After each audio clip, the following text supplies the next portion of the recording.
इससे पहले मैंने आपको बीकॉम फर्स्ट ईयर के इकोनॉमिक्स के सिलेबस में मांग पढ़ाया था और मैंने बताया था कि इकोनॉमिक्स में मांग का निर्माण या मांग को कैसे समझना चाहिए।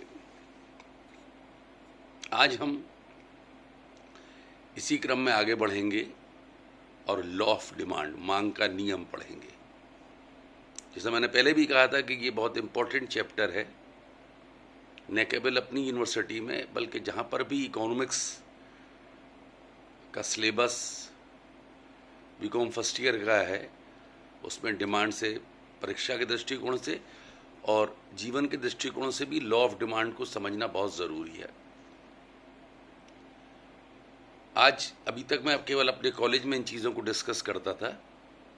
आज ये विचार बाहर भी जाएगा, विद्यार्थी पढ़ेंगे तो सैद्धांतिक लाभ तो ये होगा कि परीक्षा के दृष्टिकोण से बहुत विशेष प्रश्न है और व्यवहारिक तौर पर भी हम इसको अच्छे तरीके से समझ पाएंगे। लॉ ऑफ डिमांड, जैसे प्रोफेसर मार्शल ने एक छोटी डेफिनेशन है और सबको याद होगी, if price increases then demand decreases, if price decreases then demand increases. बाजार में जब किसी वस्तु के मूल्य में बढ़ोतरी होती है तो उसकी मांग कम हो जाती है और जब मूल्य कम हो जाता है या कीमत कम हो जाती है तो उसकी मांग बढ़ जाती है। क्योंकि इकोनॉमिक्स में हम मनुष्य के व्यवहार का अध्ययन करते हैं तो ये अध्ययन हमको इसी दिशा की तरफ ले जाता है। मनुष्य के व्यवहार ऐसे ही काम करता है, लेकिन इसका जो व्यवहारिक पक्ष है, अभी जब मैं एक्सप्लेनेशन दूंगा तो उसमें इसकी टेक्निकलिटीज आपको बताऊंगा। इसका जो व्यवहारिक पक्ष है कि हमको इस बात को गहराई से समझ लेना चाहिए और भारतवर्ष जैसे देश के अंदर इस डेफिनेशन की बहुत अहमियत है। इसको मानवीय आधार पर समझने की कोशिश खासतौर से गरीब देशों को करनी चाहिए। डेवलपिंग कंट्रीज और जो अंडर डेवलप कंट्रीज हैं उनके लिए ये डेफिनेशन, ये परिभाषा एकदम सूटेबल है। इसकी गहराई में उतरिए, क्योंकि अगर चीज़ सस्ती होगी तो वो ज़्यादा लोगों तक पहुंचेगी और अगर महंगी होगी तो कम लोगों तक पहुंचेगी। भारत का एग्जाम्पल लीजिए, अपने देश का एग्जाम्पल लीजिए। वी आर डेवलपिंग कंट्रीज और अंडर डेवलप कंट्रीज, जो आपको मानना है समझ लीजिए। हमारे देश में गरीबों की संख्या ज़्यादा है, इसलिए वस्तुओं पर नियंत्रण होना बहुत ज़रूरी है, वस्तुओं की कीमत पर। क्योंकि अगर हम वस्तुओं की कीमत पर नियंत्रण नहीं रखेंगे, चीज़ें महंगी हो जाएंगी तो हम अपने देश में खाना, खासतौर से जो अनिवार्य आवश्यकताएं होती हैं जैसे जिसमें भोजन, कपड़ा इत्यादि आता है, वो आम लोगों तक नहीं पहुंच पाएंगी। जैसा हम कहते हैं, कई लोग हमारे देश में भूखे सो जाते हैं। मेरी परचेजिंग पावर है, मैं 20 रुपये किलो का आलू खरीद सकता हूँ, 30 रुपये किलो का खरीद सकता हूँ, लेकिन इस देश में बहुत सारे करोड़ों लोग ऐसे हैं जो उसको नहीं खरीद सकते। इसलिए डेफिनेशन को जब हम पढ़ें, इस बात का याद रखिए, गहराई से आप पढ़ेंगे तो ये मानवतावादी परिभाषा है, ह्यूमैनिटिंग डेफिनेशन है। ये केवल इसलिए नहीं कि हम परीक्षा में याद कर लें और लिख दें। जब आप विद्यार्थी पढ़ने के बाद सामाजिक और किसी भी जीवन में उतरें या अपनी नौकरी पेशा में कोई जिम्मेदारी आपको मिले, तो कोशिश करिए कि हिंदुस्तान में, भारतवर्ष में या किसी और विकासशील और अर्धविकसित देश में मूल्यों पर नियंत्रण इसलिए ज़रूरी है। अगर हम ऐसा नहीं करेंगे तो डेफिनेशन बता रही है, मनुष्य का व्यवहार होता है कि महंगी चीज़ लोग कम खरीदते हैं, सस्ती चीज़ ज़्यादा खरीदते हैं, और जो खासतौर से अनिवार्य आवश्यकता की श्रेणी में वस्तुएं आती हैं, आपने आवश्यकता के चैप्टर में पढ़ा है, अभी बताऊंगा तो लंबा हो जाएगा, तो वहाँ पर फिर आपको ये बात समझ में आ जानी चाहिए कि प्रोफेसर मार्शल ने और सारे अर्थशास्त्रियों ने, सैमुअलसन, रॉबिन्सन ने, एडम स्मिथ ने जब ये कहा कि मूल्य कम होने से मांग बढ़ती है तो उसका उनका अभिप्राय क्या था। वो अर्थशास्त्र तो समझा रहे हैं, लेकिन शासन को और समाज को और हम सबको ये समझा रहे हैं कि मूल्यों पर नियंत्रण होना ही चाहिए। अगर आप ऐसा नहीं करेंगे, आप उत्पादन तो कर लेंगे, इसीलिए कहते हैं कि जो जनसंख्या उसके अनुपात में उत्पादन करिए। आप उत्पादन तो कर लेंगे, लेकिन आपके देश में, क्योंकि रेट अगर ज़्यादा होगा तो उसको खरीदने वाले लोग कम होंगे। अब मांग के नियम की व्याख्या करते हैं। हेडिंग ही है explanation of law of demand, मांग के नियम की व्याख्या। ये जो मैंने अभी आपको बताया कि if price increases then demand decreases, मूल्य बढ़ा और मांग कम हो गई, ये होता किस वजह से है, इसके कारण क्या है? इसके 4 कारण हैं व्याख्या के अंतर्गत। पहला कारण है मार्जिनल यूटिलिटी, सीमांत उपयोगिता। आपने ये चैप्टर पढ़ा हुआ है, मैं बहुत संक्षेप में आपको बता देता हूं। सीमांत उपयोगिता का मतलब होता है जब बाजार में आप लगातार जाते हैं, किसी वस्तु का उपभोग करते हैं, तो उपभोग किया जाने वाला जो अंतिम बिंदु होता है उसको बोलते हैं सीमांत। आप किसी चीज का उपभोग करते हैं 1 से लेके 5 तक, 1 रोटी खाई, 2 रोटी खाई, 5वीं रोटी पर आपका पेट भर गया, आपने खाना बंद कर दिया, सीमांत बिंदु हो गया। और आप किसी वस्तु का उपभोग वहीं तक करते हैं, अगर अर्थशास्त्रीय दृष्टिकोण से देखें, जहां तक उस वस्तु को उपभोग करने के लिए आपके पास पैसे उपलब्ध होते हैं। ऊपर जब जब बहुत आपको भूख लग रही थी, तो कहते हैं ना, जब भूख लग रही थी तो आपके पास, आप उस पहली इकाई के लिए ज़्यादा इमेजिनेशन है, कल्पना करें तो आप उस वस्तु के लिए ज़्यादा पैसा दे सकते थे। जैसे जैसे क्रम नीचे आएगा, आपकी व्यय करने की जो क्षमता, पैसे देने की जो क्षमता है, वो धीरे धीरे कम होती जाएगी। और कम कितनी हो जाएगी? जब अंतिम बिंदु आएगा तो जो उसका वास्तविक मूल्य है उस वस्तु का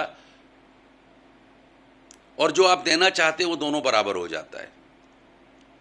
इसका मतलब है कि अगर किसी व्यक्ति के पास, सपोज करिए उसने 5 रोटी खाई और रोटी का रेट था 2 रुपया, लेकिन उसको भूख लग रही थी, वो पहली रोटी के लिए 10 रुपया भी दे सकता था। अब इस बात को आप समझिएगा, जो मैं कहना, मांग के नियम में मैं जो कहना चाहता हूं। आप 10 रुपया दे रहे थे, दूसरी रोटी जब आपके पास आई, उपयोगिता कम हो जाएगी, क्योंकि पहली रोटी से आपको संतोष मिल चुका है। और पहली रोटी से संतोष मिल जाने के बाद, पहली रोटी से संतोष मिल जाने के बाद तीसरी रोटी पर आए, तीसरी रोटी से और दूसरी रोटी की अपेक्षा उपयोगिता कम मिलेगी, चौथी से, 5वीं से, यानी 10, 8, 6, 4, 2। और उसके बाद, क्योंकि यहाँ डायग्राम की व्यवस्था नहीं है, नहीं तो मैं आपको और विशेष रूप से अच्छे तरीके से बताता, लेकिन फिर भी आप समझ जाएंगे। तो अंतिम बिंदु पर जब आप आए तो 2 रुपया, 5वीं इकाई पर आप 2 रुपया ही देना चाहते थे और वास्तविक मूल्य भी 2 रुपया था। यानी अगर मेरे पास 10 रुपये थे तो मैं 5 रोटियों का उपभोग कर सकता था। मेरा सीमांत बिंदु 5 होगा। सारा कुछ निर्भर इस बात पर करता है कि आपकी आर्थिक स्थिति कैसी है। इसीलिए मैंने डेफिनेशन में कहा कि सस्ती चीज ज्यादा और महंगी चीज कम। तब आपने देखा जब वास्तविक मूल्य और जो आप देना चाहते हैं बराबर हो गया, उसके बाद यदि आप उपयोगिता वस्तु का उपभोग करेंगे तो वो नकारात्मक उपयोगिता है। जैसे आपने देखा होगा कि जब आपके पास ज़रूरत से ज़्यादा पैसा होता है, होटल में आप खाना खाते हैं और प्लेट पर छोड़कर चले आते हैं। लेकिन एक गरीब आदमी, अगर रोटी का रेट 2 रुपया है तो वो 5 रोटी का उपभोग करेगा, या कोई भी व्यक्ति, गरीब नहीं, कोई भी व्यक्ति। अगर इसी तरह हम, मैंने कहा कि पहली से 10, 8, 6, 4, 2 आपको मिला, अब रोटी का रेट हो गया 4 रुपया, तो आप कितनी रोटियों का उपभोग करेंगे? 10, 6, 4, 3 रोटियों का, क्योंकि वास्तविक मूल्य रोटी का और आप जो देना चाहते हैं वो बराबर हो गया। यानी जब रोटी का मूल्य 4 रुपया हो गया तो आप केवल 3 रोटियों का भी भोग कर रहे हैं। अब यह रोटी का रेट अगर 6 रुपया हो जाएगा, ये 4 रुपया हुआ, तो आप 10, 8, 6, 4 ही रोटियों का उपभोग कर रहे हैं। अभी 6 रुपया हो जाएगा तो आप 3 का करेंगे, रोटी का रेट 8 रुपया हो जाएगा तो आप 2 रोटियों का करेंगे, और 10 रुपये का होगा, रोटी का रेट 10 रुपया होगा तो जो आप देना चाहते हैं और जो रोटी का वास्तविक मूल्य है दोनों 10 रुपया, तो आप एक ही रोटी का उपभोग करेंगे। इसीलिए जब चीज़ महंगी होती जाएगी तो उसकी मांग कम होती चली जाती है, उपयोगिता घटती चली जाती है, और जैसे जैसे चीज़ें सस्ती होती चली जाएंगी वैसे वैसे आपकी उपयोगिता बढ़ती जाएगी और आप ज़्यादा वस्तुओं का उपभोग कर पाएंगे। अभी रोटी का रेट हम 1 रुपया कर देते हैं, जैसे ही रोटी का रेट हम 1 रुपया करेंगे तो आप 10 रोटियों का उपभोग कर सकते हैं, क्योंकि आपके पास 10 रुपया है। तो मैंने आपको बताया कि जब रोटी का रेट 2 रुपया है तो आप 5 रोटी का उपभोग कर सकते हैं, और अगर रोटी का रेट उससे महंगा होता है तो रोटियों की संख्या कम होती चली जाएगी, आपको मिलने वाली उपयोगिता कम हो जाएगी, और अगर वो रेट कम हो जाता है तो उससे मिलने वाली उपयोगिता बढ़ जाएगी। इसीलिए इस बात को समझिए कि भारतवर्ष के अंदर चीज़ें अगर सस्ती होंगी, खासतौर से अनिवार्य आवश्यकता, तो आप क्या करेंगे, आपकी सीमांत उपयोगिता बढ़ जाएगी, आपका सीमांत बिंदु बढ़ जाएगा, तो आपके देश में अब 1 रुपया जब रोटी हो जाएगी, 10 रोटी आएंगी, तो फिर वो रोटियां आप अपने बीच में विभाजित कर सकते हैं। यानी कहने का मतलब, समझाने का पर्पस आप लोगों को यही है, मेरा मैसेज यही है कि सीमांत उपयोगिता ह्रास नियम को जब हम पढ़ते हैं तो मनुष्य की उपयोगिता का ही अध्ययन करते हैं। तो यहाँ पर यह सिद्ध होता है कि सस्ती चीज़ से उपयोगिता ज़्यादा मिलती है और महंगी चीज़ से कम मिलती है। इसीलिए प्रोफेसर मार्शल ने क्या कहा, ये कहा कि प्राइस अगर ज़्यादा है तो मांग कम होगी, प्राइस अगर कम है तो मांग ज़्यादा होगी, क्योंकि सस्ती चीज़ से महंगी चीज़ की तुलना में उपयोगिता ज़्यादा मिलती है। अब इसी कड़ी में एक दूसरा पॉइंट आता है मांग के नियम की व्याख्या में, प्रतिस्थापित या प्रतिस्थापन प्रभाव, सब्स्टिट्यूशनल इफेक्ट। सब्स्टिट्यूशनल इफेक्ट का मतलब ये होता है कि जब कोई एक चीज महंगी हो जाती है और उससे मिलती जुलती कोई दूसरी चीज अगर होती है और वो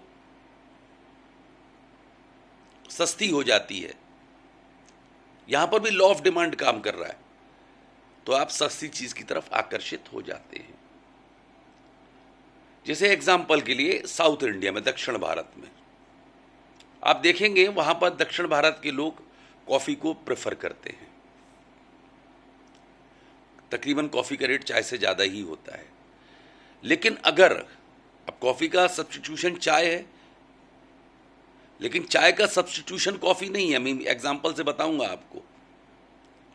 जब साउथ इंडिया में, सपोज करिए तमिलनाडु में, आप कॉफी अगर जो रेट चल रहा है, अगर कॉफी में भी कई वैरायटीज होती हैं, एक सामान्य तौर पर लेते हैं, कॉफी अगर महंगी हो जाती है तो दक्षिण भारत का व्यक्ति कॉफी की जगह चाय पीना शुरू कर देगा, क्योंकि उसका वो सब्स्टिट्यूट है। आप देखेंगे अचानक, क्योंकि चाय उनको सस्ती लगती है, तो चाय की मांग में बढ़ोतरी हो जाएगी। कब? जब कॉफी महंगी हो जाएगी।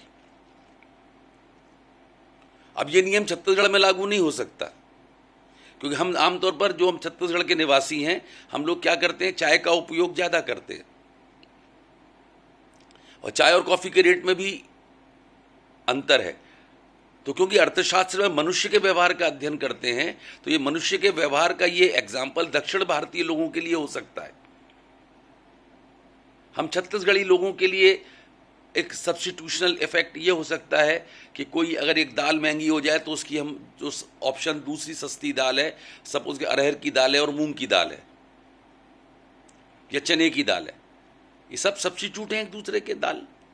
तो अगर किसी वजह से कोई चीज़ महंगी हो जाती है, अरहर की दाल महंगी हो जाती है, तो हम जो सस्ती दाल होगी, उसकी मूंग की दाल सपोज करिए सस्ती है, तो उसकी मांग बढ़ जाएगी, क्योंकि अरहर की दाल का सब्स्टिट्यूशन मूंग की दाल है या कोई दूसरी दाल है।